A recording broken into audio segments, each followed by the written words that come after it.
Hello दोस्तों, कैसे हो आप सब। स्वागत है आपका अपने चैनल एजुकेट्स मैथमेटिक्स पे। उसमें हम लोग क्लास 10th एनसीईआरटी मैथ्स के अध्याय 7 निर्देशांक ज्यामिति की प्रश्नावली 7.1 हल कर रहे हैं। तो आज के इस वीडियो में जो दो प्रश्न 7 और 8 हैं बिल्कुल एक जैसे हैं, उनको आज के इस वीडियो में हम लोग सॉल्व कर देंगे। इसके पहले के प्रश्न है उनका लिंक आपको इस वीडियो के डिस्क्रिप्शन में मिल जाएगा।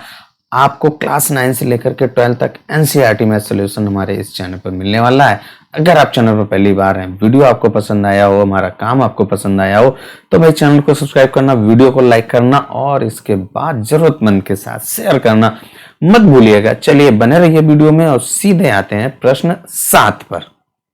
प्रश्नावली 7.1 का जो 7वां प्रश्न आपका क्या कह रहा है, ये एक्स अक्ष पर वह बिंदु ज्ञात कीजिए जो 2, और -2, से समदूरस्थ है। यहाँ पे देखिए सारी बातें एक जैसी लिखी हुई हैं, लेकिन एक आपका नया शब्द आया है।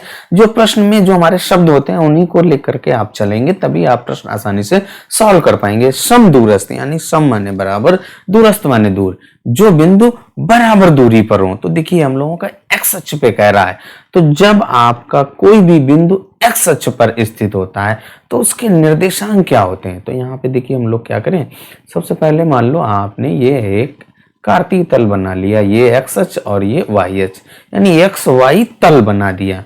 अब अगर यहाँ पे कोई बिंदु अगर इस जगह पे स्थित है, इस एक्स अक्ष पर स्थित है, तो उसके निर्देशांक आपके x, 0।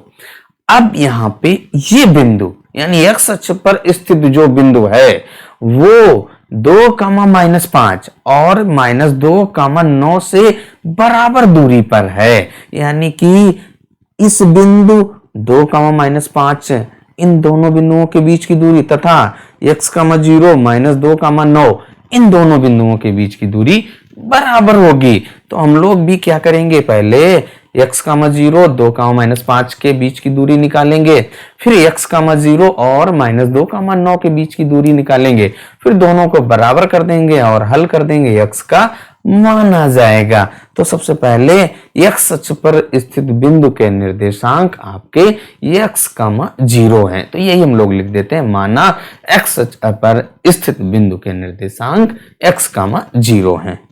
अब इसके बाद जो ये बिंदु, इसका नाम दे दो आप P।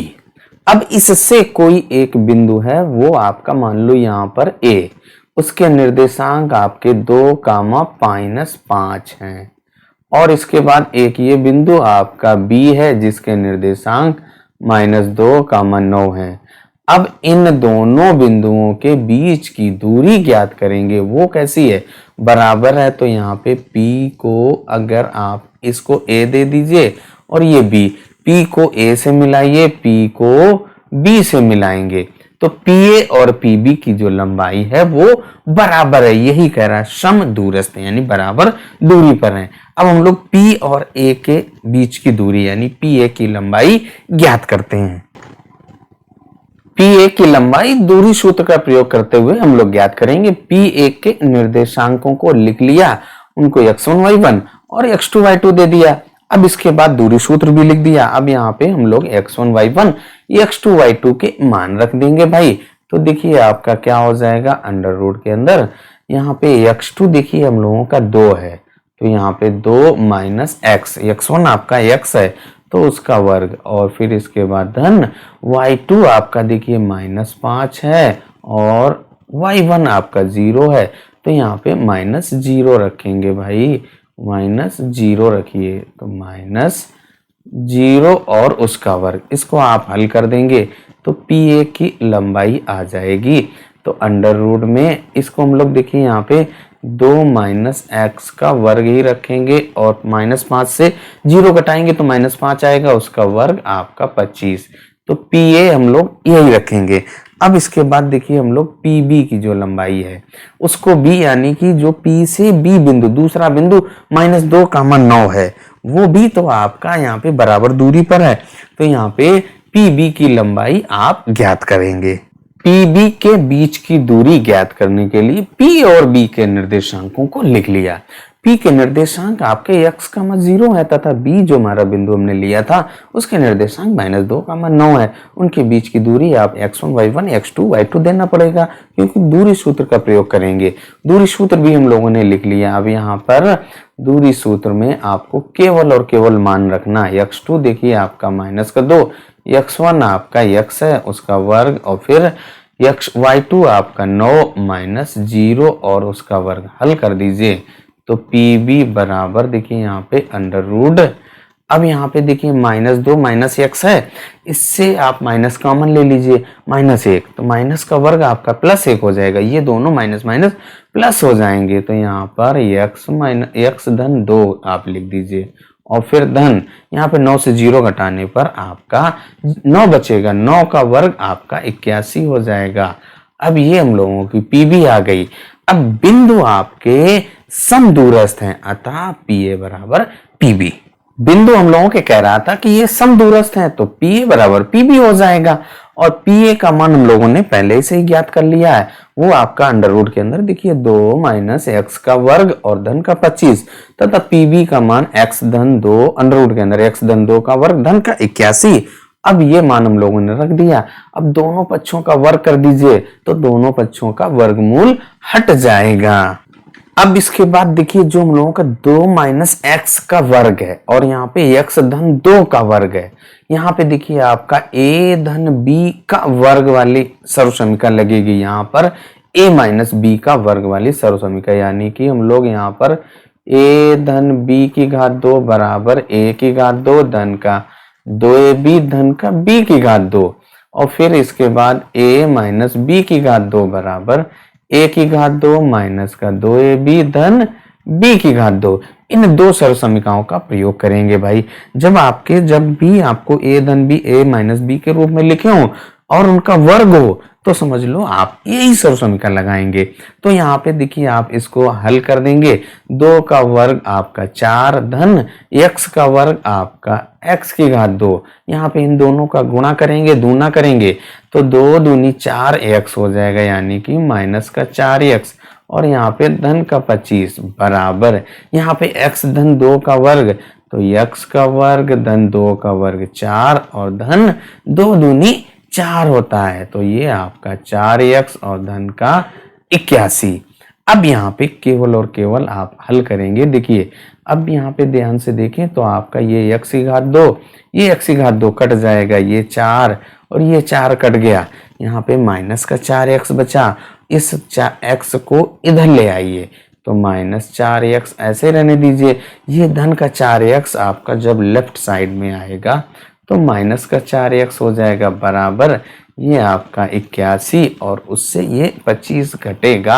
हम लोगों का एक समीकरण बन चुका है और इस समीकरण को आप हल कर देंगे तो देखिए आपका -4 और -4 तो आपका माइनस का 8x हो जाएगा बराबर यहाँ पे 81 से 25 घटाने पर आपको 56 मिलेगा।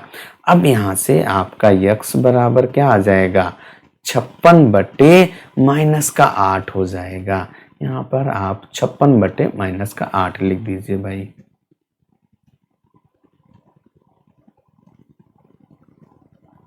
अब आप इसमें भाग कर देंगे तो आपका x का मान आ जाएगा माइनस का 7। भाई 8 सत्ते 56 होता है तो हम लोगों ने x का मान ज्ञात कर लिया और x हमारा क्या था जो x अक्ष पर स्थित बिंदु के निर्देशांकों में था वो आपके क्या थे x, 0 अतः बिंदु के निर्देशांक आपके क्या हो जाएंगे -7, 0।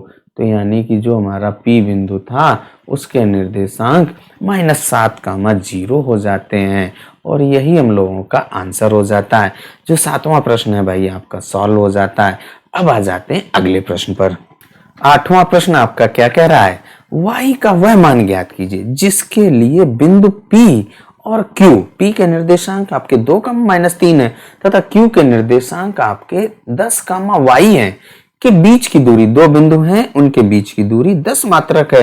तो हम लोग भी दो बिंदु P और Q लेते हैं, उनके बीच की दूरी 10 मात्रक रखते हैं और दूरी सूत्र का प्रयोग करते हुए दूरी ज्ञात करते हैं और वो 10 मात्रक के बराबर कर देते हैं और फिर उसके बाद आपका समीकरण बनेगा, उसको हल करेंगे और आपका आंसर आएगा। आठवें प्रश्न में जो हमारे P और Q बिंदु दिए गए थे उनको यहाँ पे हम लोगों ने नोट कर लिया। उनके बीच की दूरी 10 मात्रक है। P के निर्देशांक 2, -3 है और जो Q है उसके निर्देशांक आपके 10, y है। अब P के निर्देशांक को हमने x1, y1 और Q के निर्देशांक को x2, y2 दे दिया। PQ यानी कि दूरी सूत्र का प्रयोग करते हुए दूरी सूत्र यहाँ पे लिख दिया। PQ आपकी जो उनके बीच की दूरी कितनी है, 10 है, तो 10 बराबर यहाँ पे आप x1, y1, x2, y2 के मान रख दीजिए। x2 देखिए आपका 10 दिया गया है और x1 आपका 2 है, तो 10 - 2 का वर्ग धन y2 देखिए आपका y है और माइनस y1 तो -3 है, तो वो माइनस माइनस प्लस हो जाएगा और 3 और उसका वर्ग। अब इसके बाद देखिए आप राइट साइड में जो आपका वर्गमूल है उसको हटाने के लिए आपको दोनों पक्षों का वर्ग करना पड़ेगा। वर्ग कर देंगे तो इसका 10 का वर्ग 100 हो जाएगा और यहाँ से वर्गमूल हट जाएगा राइट हैंड साइड से।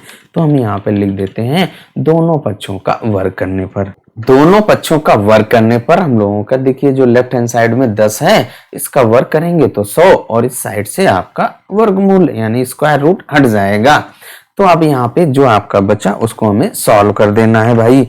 तो यहाँ पे देखिए 100 आपका ऐसा ही लिखा रहेगा और बराबर 10 से 2 घटाने पर आपका 8 आएगा। 8 का वर्ग आपका 8 × 64 होता है और धन यहाँ पे y धन 3 यहाँ पे क्या होगा आपका a धन b की घात 2 वाली सर्व समीकरण लगेगी।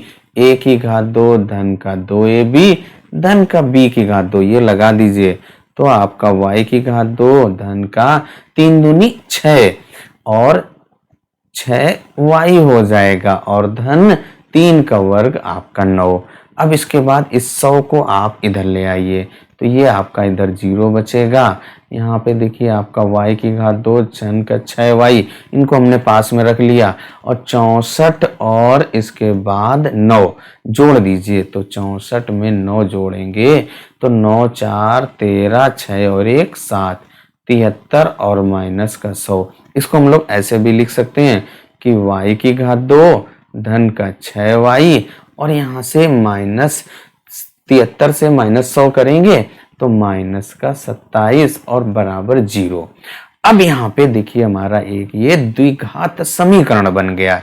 अब हम लोग क्या करेंगे, इसके गुणनखंड करेंगे। 27 को हमें ऐसी दो संख्याओं के गुणा के रूप में लिखना है जिनको जोड़ने और घटाने पर आपका 6 आ जाए। जो मध्य भाग है उसको तोड़ना है। स्प्लिटिंग द मिडिल टर्म वाला रूल अब लगाएंगे तो 9 3 27 और 9 से 3 घटाने पर आपका 6 आ जाएगा। इनको जब आप घटाएंगे तो यहाँ पे वही आप रूल लगा दीजिए। 9 यानी y की घात 2, 6 को हम लोग 9 - 3y लिख सकते हैं और माइनस का 27 बराबर 0। अब यहाँ पे ब्रैकेट खोल दीजिए। y की घात 2 धन का 9y और माइनस का 3y माइनस 27 बराबर 0। यहाँ से पहले 2 और आखिरी 2 जो आपके जोड़ा बनाना है उनसे कॉमन लेना है। पहले 2 से आपका y कॉमन आ रहा है तो y धन 9, यहाँ से आपका माइनस का 3 तो y धन 9 है ना। तभी तो 3 9 27 और बराबर 0। अब इसके बाद देखिए हमारे y धन 9 फिर से कॉमन आ रहा है। इसको इरेज कर देते हैं भाई, अब इसकी कोई आवश्यकता नहीं है। तो अब यहाँ पे क्या हो जाएगा आपका, देखिए y, ये ऐसे लाइन खींच लो भाई, तो आपका y धन 9 और फिर इसके बाद आपका y -3 बराबर 0। तो एक बार आप y -3 बराबर 0 करेंगे तो y बराबर आपका 3 आएगा और एक बार आप y धन 9 बराबर 0 करेंगे। भाई दो संख्याओं का गुणनफल आपका 0 है, इसका मतलब एक संख्या में भी 0 या बोथ में भी 0। तो यहाँ पे y बराबर आपका माइनस का 9, y के हम लोगों के 2 मान आ गए और यही हम लोगों का आंसर हो जाता है भाई। जो आपका y आया है वो आपके -9,3 और इस तरीके से जो हम लोगों का 8वां प्रश्न है वो भी सॉल्व हो जाता है। वीडियो आपको कैसा लगा, एक्सप्लेनेशन कैसा लगा, कमेंट करके जरूर बताइएगा। चलिए तब तक अपना ख्याल रखिए, स्वस्थ रहिए, मस्त रहिए। मिलते हैं अगले वीडियो में अगले प्रश्न के साथ।